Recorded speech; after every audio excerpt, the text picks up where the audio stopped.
y'all, hey, it's everybody's favorite everything, SJ Stevens. Y'all, thank you so much for joining me for another day of 31 Days of SJ. So, y'all, I'm gonna try to make this quick. Y'all know when I say that it never works out, but bear with me.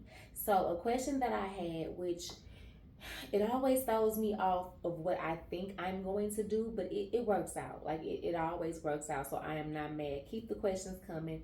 I really wish y'all would just comment, but I'll take the inbox. It's no big deal. But somebody wanted to know, like, SJ, you say you got it all together. Like you say you've done the work, you go to therapy, you go to church, you say you have preferences, you have non-negotiables, you got this non-attached dating, you went on 100 dates in 4 months. Why are you still single? Like, what exactly is it that you're missing or that you're not doing? Or like, what's been so hard about this process for you? So again, I will continue to say, single for me means that I am not married.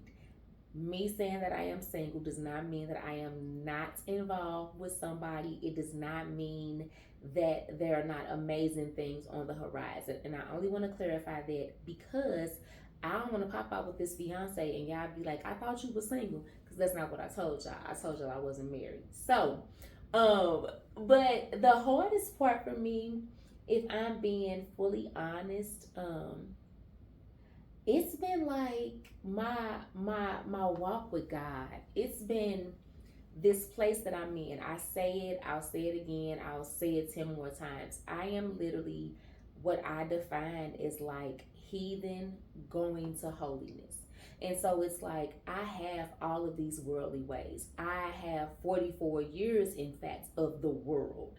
And just these last few months, dare I even say maybe 6 to 8, but really these last 4 or 5 have been like really sold on this newer version of me, this newer God-fearing version of me. And so those two things, like, it's hard to become a whole new person. I don't care what nobody get on here and say, I woke up one day and God convicted me and I didn't drink, I didn't smoke, I didn't have sex, I didn't commit sin. They are absolutely lying. Like, I just don't believe it. Now, I do believe that God will give you a conviction and it'll make you change your ways, but I do not believe for a second that any sinner went to sleep a sinner and woke up a saint. I'm not buying it. I'm not. And y'all shouldn't buy it either. Let me be clear.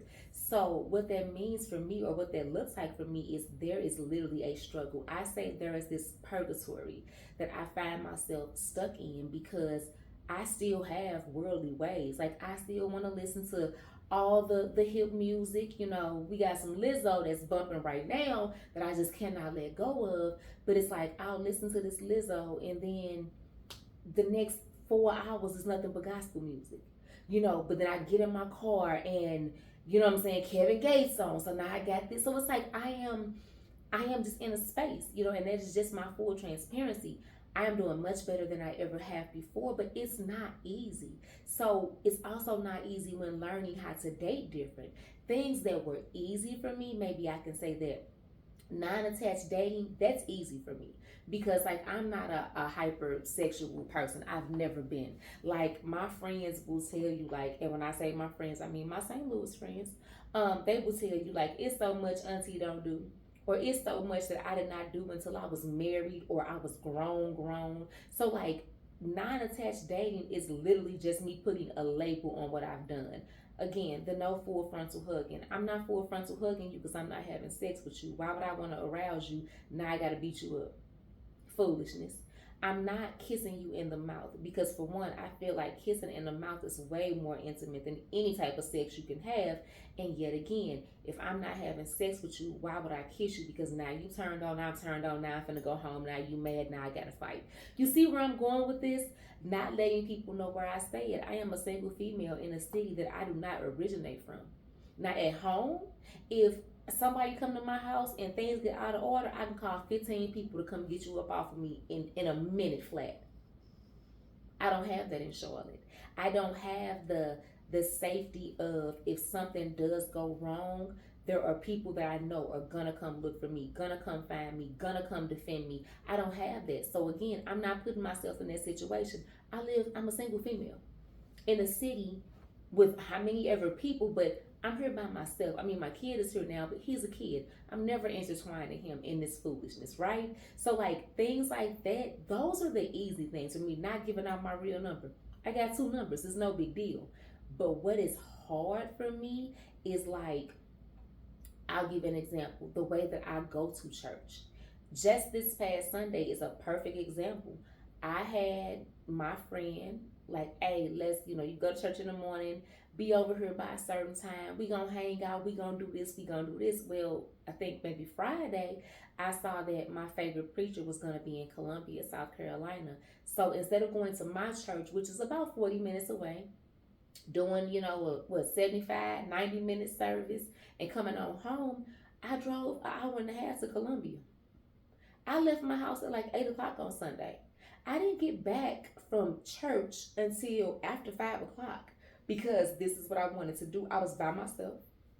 Again, hour and a half there each way, give or take. Service was ridiculously long in the most amazing way possible.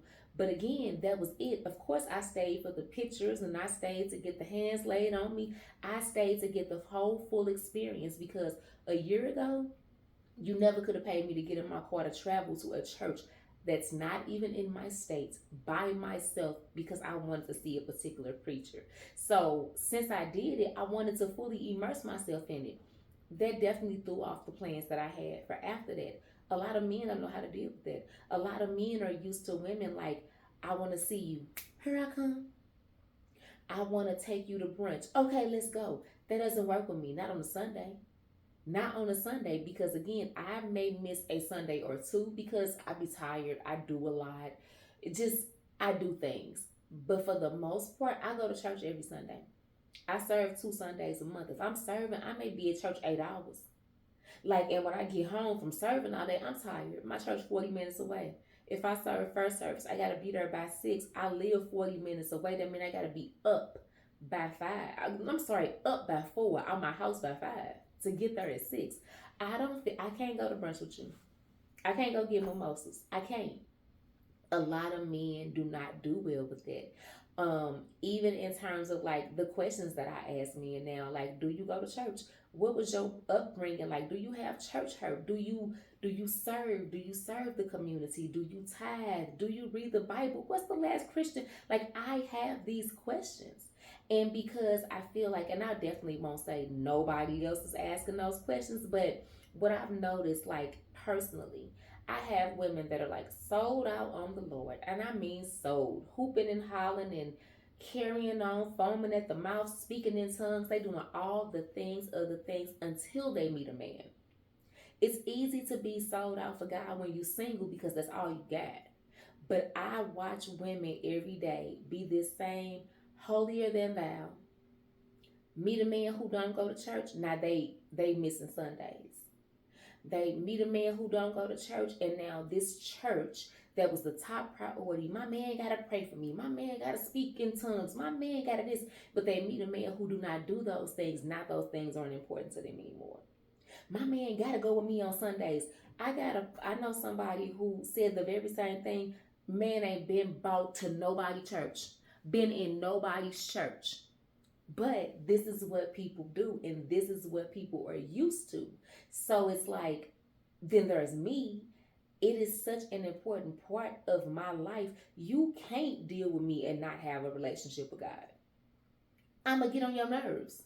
I am going to literally get on your nerves. Because again, we're going to read these books together. I got this Miles Monroe book that the gentleman that I am dating, I couldn't wait. You going to read this? Here you go. We're going to do, like, not Bible study. It's not about, but we're going to do book study. We're going to, book club. We're going to read this together. We're going to go, I've already read it. But if you want to seriously date me and court me and I'm your wife and I'm all of these things, because everybody I meet say I'm their wife. Everybody I meet their mama. Like, I really be having a thing going on. But when it comes to doing the work to prove to me, can you withstand that test? Again, you're going to get this book. And we're going to go chapter by chapter and we're going to discuss it. I need to see your highlights. I need to see what you're talking about. I need to hear your questions. I need you to answer my questions. A lot of men are not built for that. And it's of no fault to theirs because, again, a year ago, I wasn't either. But where I'm at now, You have to be built for it. And I'm not saying like that I expect anybody to be like how I am, because this was not me. I cannot expect you to come ready made when it took me 44 years to get here.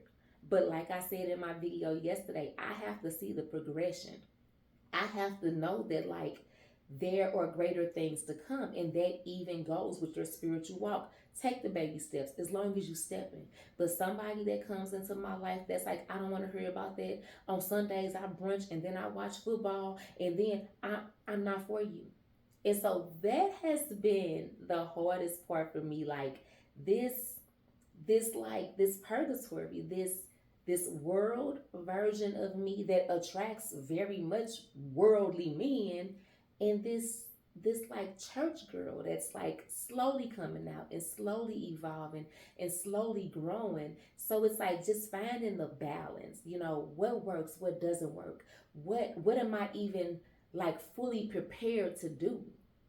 I don't know, like it's definitely walking this walk has been the hardest part about dating for me. Again, meeting a man is not the issue. Like people think I be trying to be funny or I be trying to be cocky. If you and my close friends, there are no lies told. I meet men. Yeah, that's the easy part. But finding somebody that's like, okay, on Friday, she might have a church event. On Saturday, she might get up and volunteer. On Sunday, she absolutely gonna be at church. On some Sundays, she gonna serve at church. When groups are in, on Tuesday, she gonna have a group. On Thursday, she gonna have a group. Where do I fit in? That is a hard question. Finding somebody that can accept that and that can adapt to that, or somebody that's willing to step in and do those things with me, because like we don't have to be apart all of the time. Like church is open for everybody, you can come. Groups are open to anybody, you can come. When we have the event on Fridays, you can come. So it's like, do meeting somebody that cares enough about me to either have their own walk, with God and their own church and their own path, or somebody that is willing to like step in this space with me and do it with me, so we're not apart 6 days a week. Like that's been a hard part. It's been a hard part.